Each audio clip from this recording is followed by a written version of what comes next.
শীতের কুয়াশার নামতেই চট্টগ্রাম নগরীর অলিগলি ভরে উঠেছে দেশীয় পিঠার গ্রানে। নগরীর বিভিন্ন এলাকা জুড়ে শুরু হয়েছে চিতই পিঠা আর ভাপা পিঠা বিক্রির জমজমাট উৎসব। সন্ধ্যা নামতেই পিঠার দোকানে মানুষের ভিড় জমে ওঠে।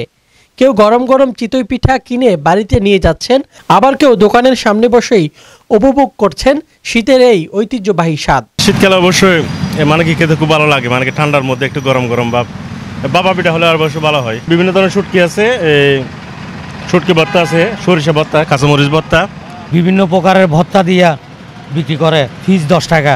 শীতকালে পিঠা ভালো চলে, ভালো খাই আমরা, এটা ভালো জিনিস।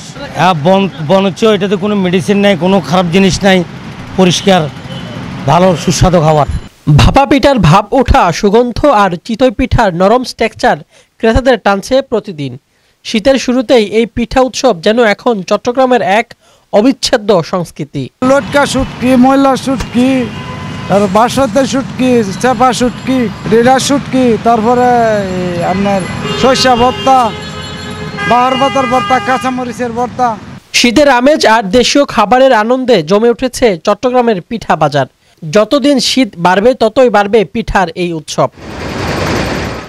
GM Yusuf, 24 TV, Chittagong.